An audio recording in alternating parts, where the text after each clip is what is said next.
Bom dia. Hebreus 9, a partir do versículo 11. Carta aos Hebreus, não sabemos exatamente qual foi a pessoa que foi usada ali pelo Espírito Santo para escrevê-la. Capítulo 9, a partir do versículo 11.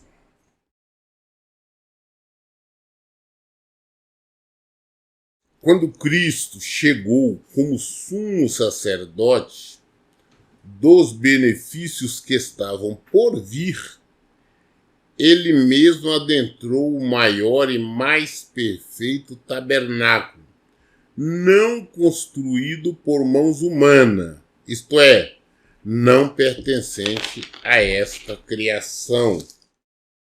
Lembra? Está explicando sobre o lugar santíssimo, que somente o sacerdote podia entrar uma vez ao ano, né? Ia semer para oferecer sacrifício por ele e pelo povo. Precisa sangue e tudo. E Jesus foi, ao mesmo tempo, é o nosso sacerdote supremo. Ele foi o sangue, o sacrifício, porque ele se ofereceu. E ele não somente adentrou, como ele ocupou, sentou-se no lugar santo, santíssimo. Não é esse tabernáculo ali que foi construído por homem, por seres humanos, não. É em Deus. E quando isto aconteceu, o que aconteceu? Para mostrar que isto tinha acontecido, rasgou-se o véu do templo. O véu do templo, quando fala véu, era uma cortina com aproximadamente quase que 10 centímetros de espessura. Tecido ali algumas mulheres, é uma coisa fora do comum. Mas ela rasgou de cima a baixo. Aquela que separava o lugar santo do santíssimo. Mostrando-se que todos agora tinham condições de adentrar o lugar santíssimo. Onde é o lugar santíssimo? É em Deus. E hoje nós temos como que nós podemos ir até lá? Através de Jesus Cristo,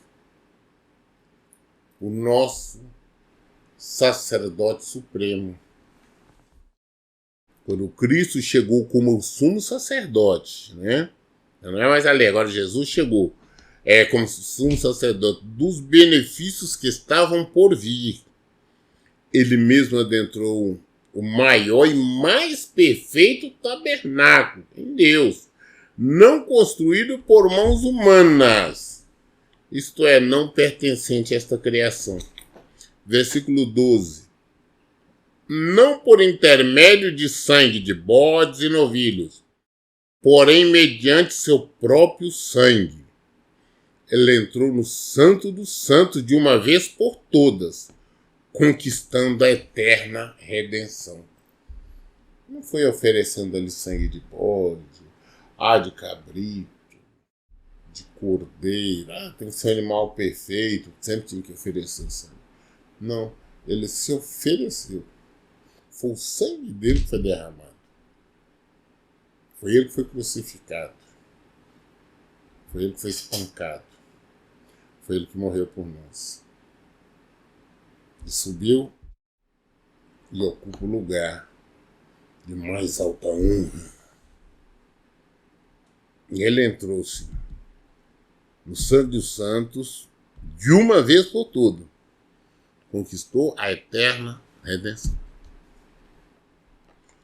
Versículo 13. Portanto, se o sangue de bodes e de touros e as cinzas de uma novilha espalhada sobre o que estão cerimonialmente impuros os santifica de forma que se tornam exteriormente puros.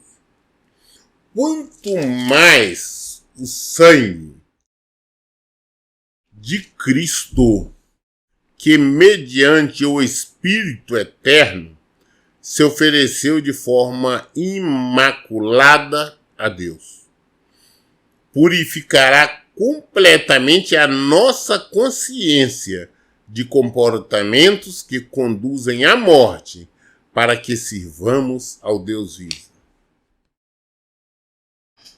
Se antes, sangue de animais, aquelas coisas lá, pessoas derramavam, o sacerdote jogava lá. Eles acreditavam que estava aliviando os seus pecados, né? Imagina então o sangue de Cristo. Ele se ofereceu ao nosso lugar, derramou o seu sangue. Não foi sangue de um bode, animal, como na antiga aliança. Como ainda os judeus até hoje querem fazer isso. Estão escolhendo animais a dedo aí para os sacrifícios. Ou seja, e Cristo. O sangue que ele derramou não vale nada para eles. Eles querem construir novamente um novo templo, lugar santo, santíssimo, só não vai ter lá a arca. Porque ela não está mais na terra.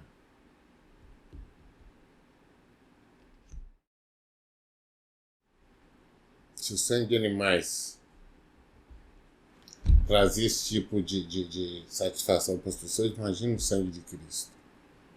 Com certeza nós sabemos que nos purifica do pecado. Então o que nós temos que fazer?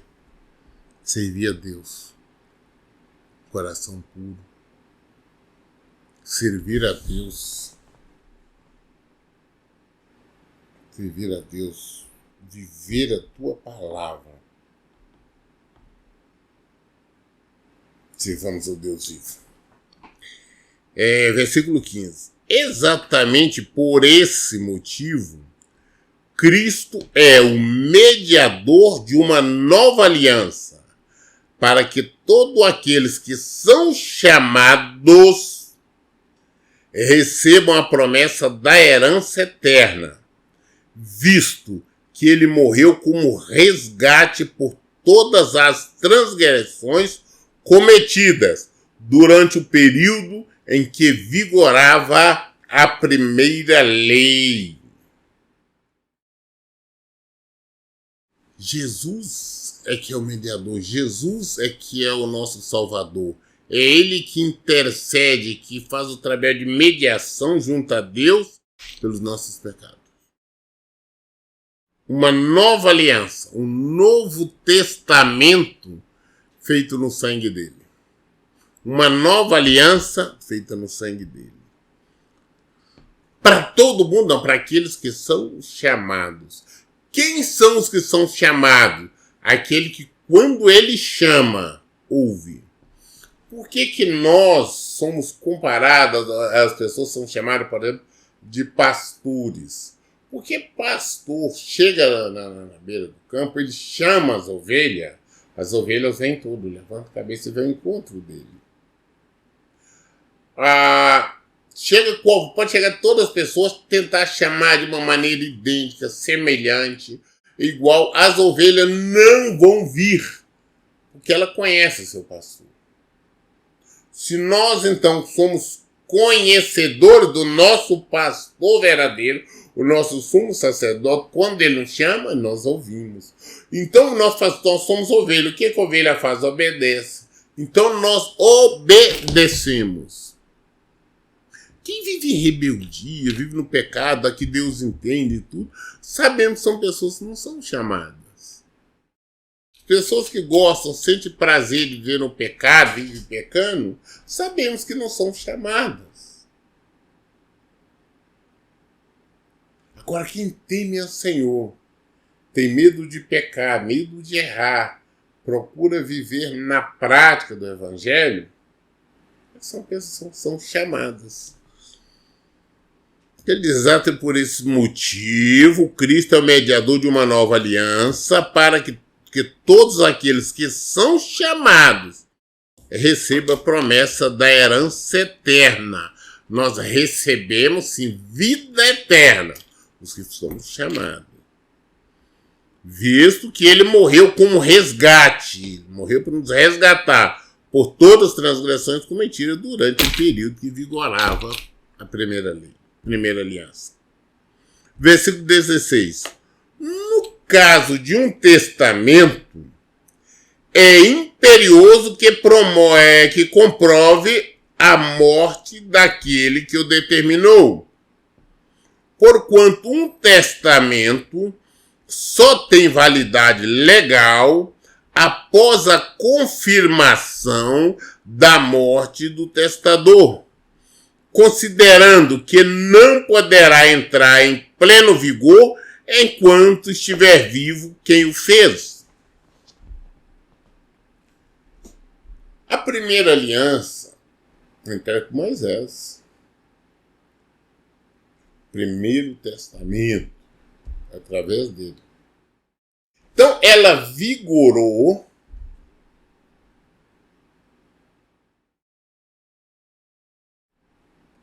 principalmente depois da morte dele, durante as determinações dele e até a vinda de Jesus. Não existe dois documentos jurídicos, dois testamentos onde expressam a vontade do testador. Existe somente um.